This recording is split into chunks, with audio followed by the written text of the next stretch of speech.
So we're already off to a great start. We just like to have candid conversations. We like to bring new people together to make new connections, let our listeners, as well as help you all to identify other resources that you all have not identified, that you all all hold, that could be more visible and brought to the surface.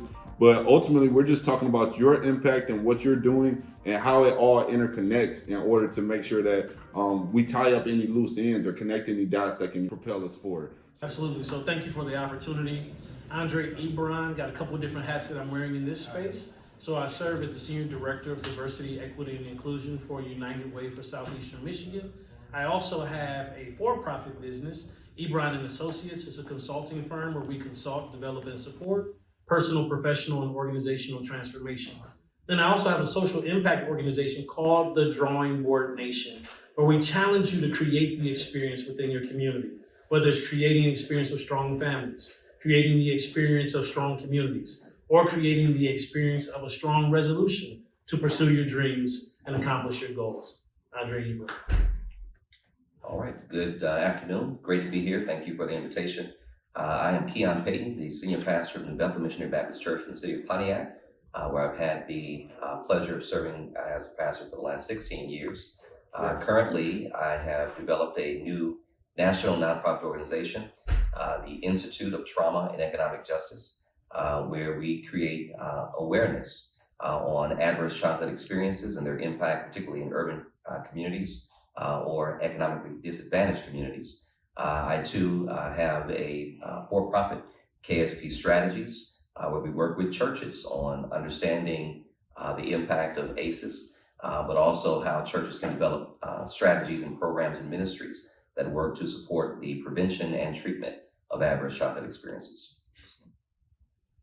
And I'm DeAmo Murphy. I'm the External Affairs Director with Opportunity Resource Fund.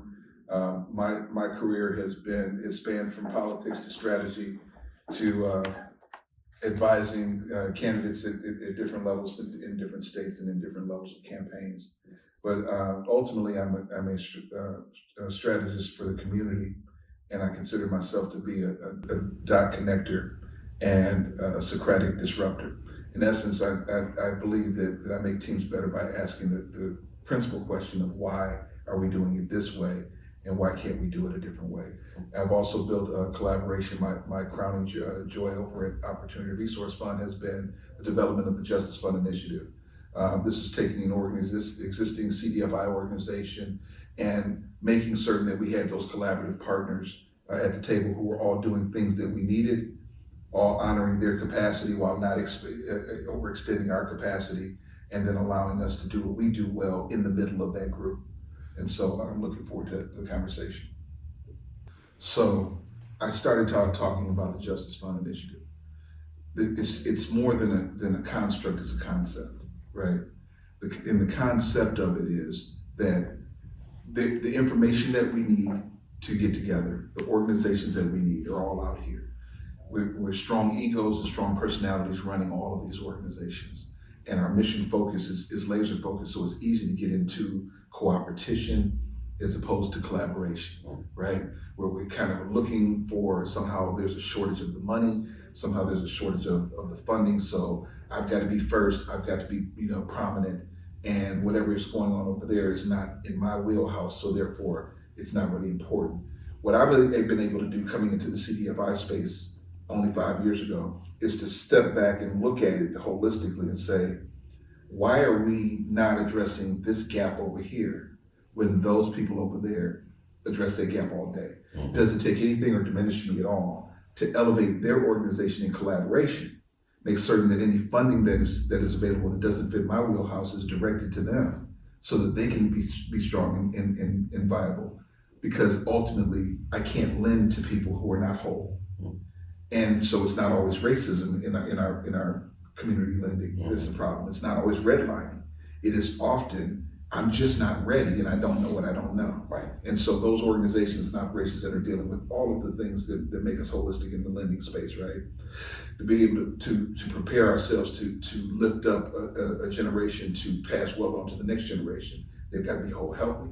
health-wise. They've got to be mentally well. They've got to have their anger issues under control. They've got to have their budget in place. There's a lot of things that we know that they don't know. Sure. And so this collaboration allows us to talk here at the table, and then bring it in the comprehensive front, and then draw the people into it. So I know that each one of you all are doing some form of that, and then also still making our allies understand the lived experience, and that we should be leading any implementation into that lived experience that's going to help live. It shouldn't be a black face on a white initiative. Absolutely. Yeah, so even taking a step back from the cooperation or not being prepared, I think we have to get to the root cause of why communities are not prepared, right? And so I think when we address the systemic racism, the institutional bias, the intentional design, right, of the systems, that we have to have a healthy disruption to that by injecting new information, right? So initiatives that help build capacities of smaller BIPOC-led or minority-led nonprofits or organizations, I think that is what we have been endeavoring to do through our racial equity fund, right? So there are only so many buckets of money. Philanthropy over the last couple of years, particularly around COVID, you start to see some waning around philanthropy or directing of dollars in restricted areas to say, yes, I desire to give, but I desire to give to impact this area specifically. Right.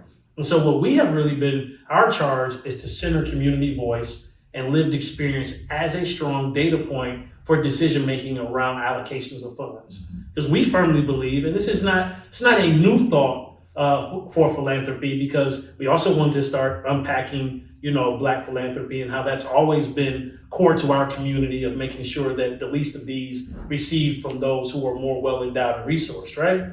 But what we see as far as synergizing the resource is, why isn't community at every point of decision-making through the process? So we always say that equitable outcomes require equitable processes. Yes, and so we want to get to the core of the process. And now to bring that all to the question about, like, why aren't there more networks, of the resources empowering our community? I think that it boils down to capacity. Most of these organizations are operating at a deficit when it comes to capacity. You have a nonprofit leader who is serving as the strategist and the janitor and and so we see a lot of that happening. Right. And so what we did through the Racial Equity Fund, where we came together with diverse leaders across, Metro Detroit to construct the fund. So literally the fund was created by the community. So it wasn't just participatory with our ideas. The community actually constructed the fund. And then after they constructed the fund, from the funding priorities to the scoring rubric to how it was evaluated, all of that was community-centered and led.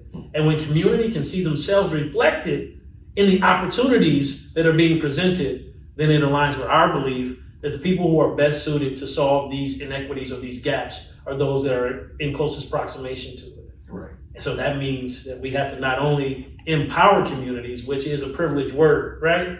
But to build power with the community, because they possess it already. They just need to be resourced to take action on their ideas. So how do we do that? We resource those who, even though they may not be structurally ready, we have the structures and the systems that will be able to support them as they grow, their ability to do the work. Wonderful. So I want to kind of touch on what each of you shared. First of all, I'll make a biblical statement. My people are destroyed for the lack of knowledge. You mentioned that we don't know what we don't know. And oftentimes when we behave in ways that we cannot articulate why we're behaving in a certain type of way, the root cause of it is how our brains have been wired. And oftentimes the way our brains are wired are from the adversities that we experience in our lives. And so the work that I'm doing now in the trauma space, or with respect to adverse childhood experiences, the study was conducted in the 1990s by Dr. Robert Andon, who at the time was a senior researcher for the Center for Disease Control, as well as Kaiser Permanente. And what the study determined is that the more an individual is exposed to toxic stress, whether that toxic stress is racism, historical traumas that we endure, or the adversities that we experience just in living, etc. When those things are continuing and are left untreated, that toxic stress impacts the brain, where the brain is completely rewired, and it also impacts the body, where it's a health condition and also a cognitive behavioral condition. And so what we do in our organization is we want to, number one, give people the knowledge, because that's where the power is. So how do you make a person more self-aware to the behaviors that are not working in their favor? Where if I want to get resources, but I can't because I need to work out conflict resolution, how do I get to a place where I realize that I need conflict resolution when the way that I'm behaving is the way my mother behaved, or my father behaved, or I'm behaving this way because my self-protect, I'm in self-protect mode because I've been abused for so long in my life, etc. Well, if that person doesn't have that knowledge, if they don't have that information, then they can't treat the root cause of what's causing that cognitive response. And so to the extent that we can begin to create that awareness, particularly in safe communities, or what typically has been deemed to be safe communities, and that historically is your churches. You know, Black churches and HBCUs are our central institutions of power. And those, I believe, are the two institutions that we need to resource, and we need to tool with the resources so that they can get that information to our community. So persons can do self-awareness, understand how trauma has impacted them. And for economically disadvantaged communities that often don't have the resources to go to a mental health therapist or have the types of programs that provide positive experiences, that's where the United Way comes into play.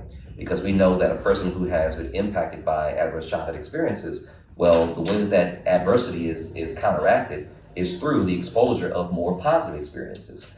So how do we get people positive experiences where they don't have the resources to have these positive experiences? And so that's where church programs and nonprofit organizations that provide services and programs for community, we need to make certain that not only are we resourcing those agencies, but we also need to make certain that we are tying a mental health component to it. So while we have captured their attention with respect to providing this positive experience, how do we also make certain that we are doing the work of creating that self-awareness where persons can say, you know what, something did happen to me. I do need to work on this area of my life. And so we have what's called our 7 literacy jewels, where we focus on developing holistic individuals. So whether it's literacy with respect to mental health literacy or civic and social literacy, how do you engage in the public sector? In interviewing skills, the basic skills that so many of our economically disadvantaged youth and children don't have those resources because they don't have the exposure to the programming, or they don't have the resources to actually access it. So that's where we come in to try to create the awareness, the education, and connect those dots where we can have greater agency to serve the public in that way.